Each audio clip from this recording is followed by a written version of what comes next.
ask more general or specific questions about the tools we heard about, or about the specific projects that we heard about. Does anybody have anything right away? I have a question, if you guys want to think about it for a minute. It kind of goes a little bit to the collaboration theme we heard this morning, and earlier in the week, during our General Assembly, we had a new member give a presentation who's a researcher at Old Dominion University. Yeah, okay. And he talked about how web archives should think carefully about the terminology that they use to describe their archives, and maybe not even use the term archives anymore. And I was wondering what you all thought about that, if sort of, we talked a little bit how terms get in the way of collaboration, and I just wondered what you thought about any of those topics. Anybody wants to go first? Go ahead, Hugo. There's a thing. Yeah. Yeah, I think it's quite an interesting question, because somehow the term archive, at least to me, sounds like something you store in the same form that it was before, like paper. You store documents and then you store it in the same sort of shape, and it will remain the same until maybe it evaporates or something happens to it. But with web archiving, it's kind of different, because you cannot preserve it in the same way it was when it was on the web, both in terms of the web sphere and in terms of the data, not all of the data you control. So I think it would be interesting to think of another name, but I cannot think of one yet. Well, I do think the terminology is important, and I haven't thought about archives, but the term tool, I think it could be useful maybe to distinguish between different kinds of tools, so collection tools or analytical tools. I think we've talked about tools, just tools, but they're clearly different, and maybe also to start a discussion on about where the burden lies. So collection tools is something that could be used for both researchers and libraries, while analytical tools is maybe something that researchers themselves should develop in collaboration, of course, but they should be initiators of that kind of development.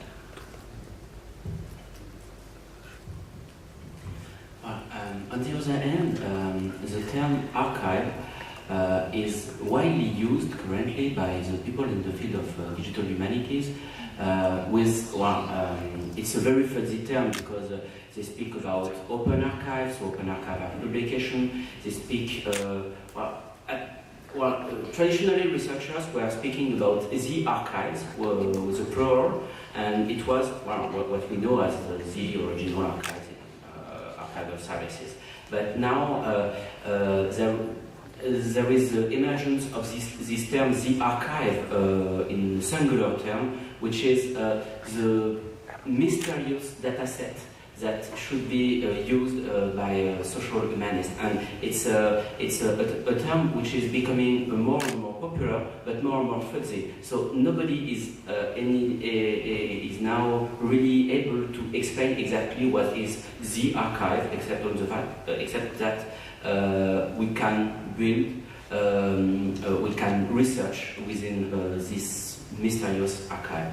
But in fact, we should not forget to use the term collection also. Maybe I should say a word about that, because I changed the name of our foundation from European Archive to Internet Memory Foundation. So I'm not saying we should replace archive by memory. What we wanted to just express through that is the fact that contrary to an archive, which is definitely a discrete and separated piece of physical thing, maybe for the web and for the internet in general, the archival function, the memory function, should work more like a memory that is being connected, being actively evoked and used throughout various systems. So we thought of something more active and more accessible and more used in many ways. And the memory, in a sense, is shaping the way we think of the future, the way we see things, and so on and so forth. So I thought I like this idea of calling that a memory for that reason. I'm not saying, of course, that archive should be dropped off altogether, but I think the point is, and actually it's a nice word in a sense, like it has history, it has also a wide spectrum, like Clément was saying, of usage, and actually it's pretty popular in many ways among various types of people. The thing is, we need to, of course, adapt what we mean by archive as we create web archives.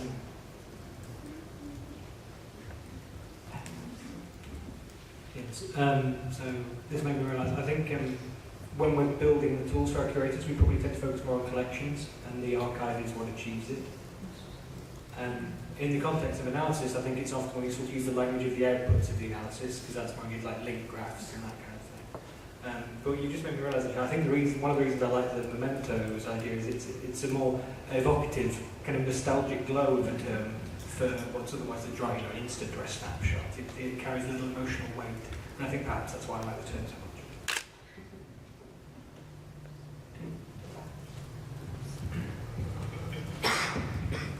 Maybe related to the archive question, we heard a lot about analytical functionalities targeted at researchers and their needs. On the other hand, the internet is something used by every people, not only by researchers, and also interesting for many people to just see what is about them on the web and how this web page looked before. Do you think the web archives need maybe two tracks? One focused on the further development of all the analytical and statistical functionalities you showed, directed for the needs of researchers, and a second track for the private person interested in the web as it was before, and maybe with completely different needs on how to access and what to get from a web archive?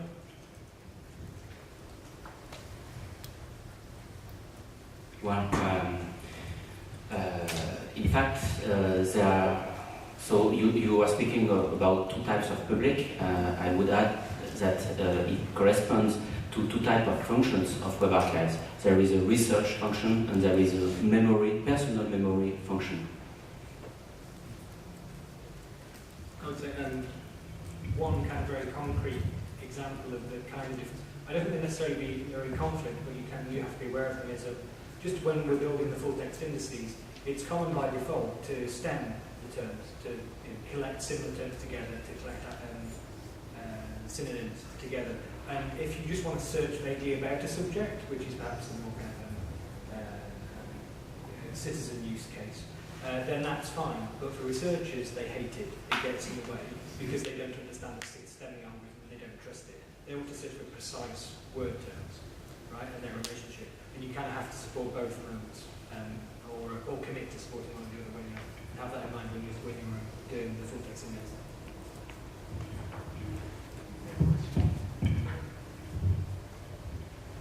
Speaking of research data sets, large web archives, especially things based on broad, wide crawls, are effectively a very non-random sampling of what's out there. And every time we look at it, we realize there's massive gaps and things missing, and we haven't really quantified, I don't think, successfully, what's there and what's not. So using that as a data set, especially for social science research, where you might even be sampling perhaps randomly this already non-randomly sampled data set, does that cast any sort of doubts on the validity of the research that comes out of that? Or someone might say, yeah, well, you missed 90% of the tweets out there, so how can you say your sentiment analysis is correct? I did this personally. When I did the format analysis, I came to there's bias in that analysis due to the fact that there was a cap on items for the vast majority of that crawl. So very big files are tin, so the format is skewed. I would, to step back from that specific issue, I mean, every corpus has biases, right? And one always has to keep that in mind. And I think this is part of the idea behind the kind of paradox, the contextual information idea, is to at least be very honest about what we believe are sources of bias and make the researchers aware of them so they can correct. Yeah, I also want to add to that. It was earlier discussed today. The documentation aspect. So document the source as well. And I've seen many examples where it was not so well documented, and it's very hard for the researchers to actually understand it in the right way and place it in the right context.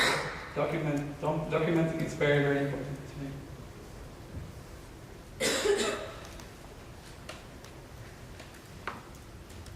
Any other questions from out here? Yeah.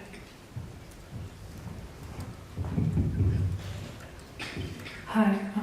From my experience in web archiving, there seems to be kind of two tracks developing, which one is what I'll call the technical track, and the other one would be the more librarian sphere, and I would say that perhaps the technical track is more about developing tools, harvesting, collecting, and things like that, and while the librarian track would be more about access and perhaps preservation, metadata, things like that.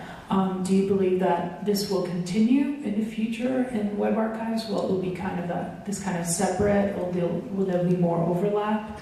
Because I feel sometimes that the CS people and the information science people are speaking in different languages, and sometimes it's hard to communicate. Do you think it'll be like that in the future, or that a web archivist must have both kind of skills, or?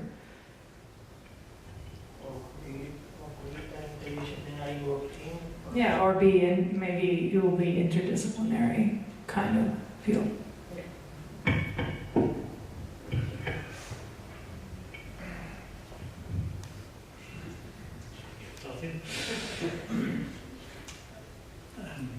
Yeah, I think obviously we have had two communities at stake here, and it's been an interesting mix of skills and approaches since we started working on web archives. I believe that we see, at least in other domains, the emergence of the technical requirements for the topical experts. For instance, if you look at people doing genomics today, they might not be CS experts in a sense, but they have to understand a little bit about the algorithmics which is currently applied to derive functions, for instance, from genomes. I believe we also see that in economists who are working with data scientists in a way. So I think obviously for web archiving, we started with quite sharply distinct communities working together. I think one of the successes of IIPC has been to make them work together and exchange really, there's been some interesting connection, I guess, which have come out of it. It wouldn't have been a pure CS or pure librarian consortium could have achieved, I think, what we have achieved with IIPC, for example. I also believe, and it's been seen in these new degrees, I think the next ones will be smarter than us, I hope, I'm sure. And I believe that they will get, at least the level of expertise so that the tools they leverage for their domain of expertise, which is not algorithmic or computer scientists directly, but because it's becoming so useful and so, permanent, I think, the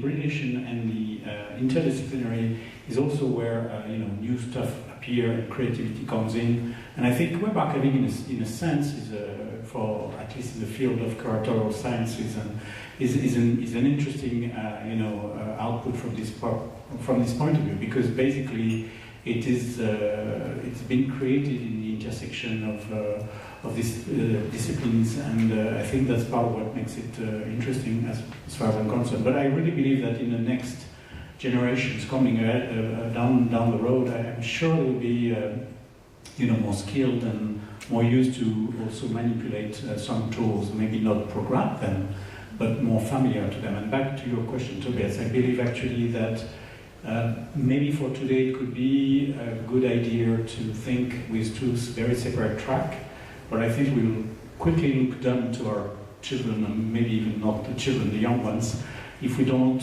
if we have a very simple, how do you say that?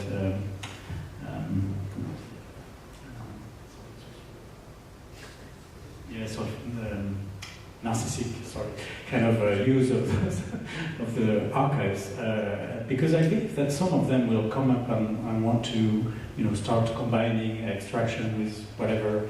I don't know. I think that we shouldn't underestimate the skills of the people getting more used to leverage on tools, even for their own expertise. And I'm sure the next generation of PhD will present an interesting combination of skills, which maybe we don't have or not enough. Can I add something to that? I actually totally agree with you. I mean, the new generation should support both the technical, be able to work on the technical tracks and the librarian tracks. Actually, I have some experience myself because I did both master in information science and in library science, two different, information or computer science. And it is actually still very hard to combine those two, I think, but we have to work for it. Actually, it's not something which will automatically appear probably, but there has to be some work, some effort put into it to bridge the gap. So. No, I'll just add that you might add researchers into that equation. Just wanted to cite actually two very interesting projects recently, where I think this mix has happened. One is the digital methods project or group or whatever. It's a nebula for me. I'm not quite sure. I think it was a project at some point, but if you search for digital method, you'll find them. So it's interdisciplinary, and it's between several countries. I think Netherlands, UK, France were involved at very minimum. I'm not sure exactly about the. So basically, these guys have been combining the various skills in computer science, not so much, more the humanities side, but willing to not take for granted what the computer science wanted to give them or show them. So they kind of challenged a few engineers that accepted to work with them, and I think they got something very interesting out of it. But because they came from the humanities, the question and way they approached things was very creative. Another example is my favorite of all time so far, is eDiaspora, which is an amazing project actually connected to digital method. But I've discussed with this team, so Dana Diminiscu did lead this group, but there's almost 80 researchers who have been involved in various fields like political science, sociology, and various ways of analyzing diaspora in general. And they have worked with, they've put at work engineers in a way. They have found young engineers who accepted the challenges, and you've seen Navicola, someone as you, Jeffy, this library which displays networks. So all that came from this project actually. So it's been extremely creative, led by humanities in a way, like social science researchers, but willing to hack, to push the limits, to make work for their own goal, the computer science and the technicalities underneath. And I think that's not surprising, at least for the few projects I'm aware of, that two of the most creative and interesting I've seen recently came from hybridation of the two groups, actually led by the humanities in a way. Just a minor thing? Just a minor thing to add. In the use case that presented today, we also work with the Digital Methods Initiative researchers. You can find more about it at digitalmethods.net. Well, I agree with everybody, but I just wanted to raise the fact that even if we go with more and more hybridation, the curatorial part and the technical part are not the only players in this field. In fact, I think that we will need to have to still have the capacity to build common languages with other communities. I think especially about the lawyers, because if we are not able to convince the lawyers on the usefulness of what we are doing, it will not work. So it will be another stakeholder. So perhaps we will have at the end an hybrid between the computer scientist, librarian, and a lawyer. But it will be highly skilled people, but not too many people are able to do that. And there are also we need also to have competencies in advocacy to convince the management people. So we need people expert in marketing, and we need, of course, the researchers. So we see that these two core competencies, curatorial and computer scientists, are merging, but we should not forget that there is a broader picture.